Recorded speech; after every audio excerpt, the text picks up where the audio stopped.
آسمان سے ایک چیخ سنائی دی۔ شداد نامراد اپنی بنائی ہوئی جنت کے ایک جھلک دیکھے بغیر اپنے تمام ہمراہیوں کے ساتھ ہلاک ہو گیا۔ سب لشکری تباہ و برباد ہو گئے اور کوئی بھی اس شہر میں داخل نہ ہو سکا، اور اب قیامت تک بھی کوئی اس میں داخل نہیں ہو سکتا۔ اے امیر المومنین رضی اللہ تعالیٰ عنہ، یہ تھا ارم کا سارا واقعہ۔ ہاں، آپ کے زمانے میں ایک شخص اس میں داخل ہوگا، وہ اس کی تمام چیزیں دیکھے گا اور واپس آ کر بیان کرے گا، لیکن اس کی تصدیق نہیں کی جائے گی، کوئی اس کی بات ماننے کو تیار نہ ہوگا۔ یہ سن کر امیر المومنین حضرت امیر المعاویہ رضی اللہ تعالیٰ عنہ نے فرمایا، اے ابو اسحاق رضی اللہ تعالیٰ عنہ، کیا آپ اس میں داخل ہونے والے شخص کی کچھ صفات بیان کر سکتے ہیں؟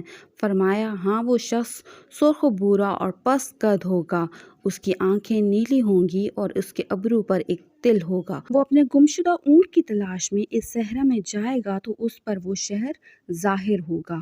وہ اس میں داخل ہو کر کچھ چیزیں وہاں سے اٹھا لائے گا۔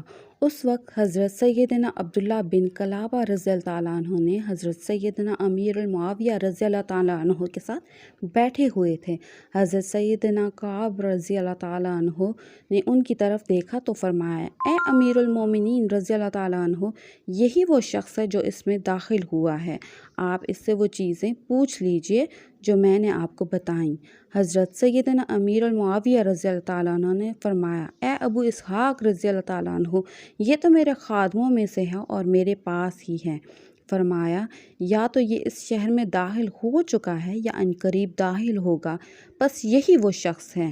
یہ سن کر سیدنا حضرت امیر المعاویہ رضی اللہ تعالیٰ عنہ نے فرمایا، اے ابو اسحاق رضی اللہ تعالیٰ عنہ، اللہ تبارک و تعالیٰ نے تمہیں دوسرے علماء پر فضیلت دی ہے، بے شک تمہیں اولین و آخرین کا علم دیا گیا ہے۔ حضرت سیدنا کعب رضی اللہ تعالیٰ عنہ الجبار رضی اللہ تعالیٰ عنہ نے فرمایا، قسم ہے اس پاک پروردگار عز و جل کی جس کے قبضہ قدرت میں کعب کی جان ہے، اللہ عز و جل نے کوئی چیز پیدا نہیں فرمائی مگر اس کے تفسیر اپنے برگزیدہ رسول حضرت سیدنا موسیٰ کلیم اللہ علی نبینا و علیہ الصلاۃ والسلام کو بتائی ہے۔ بے شک قرآن کریم بہت بلند و عظیم اور وعید سنانے والا ہے۔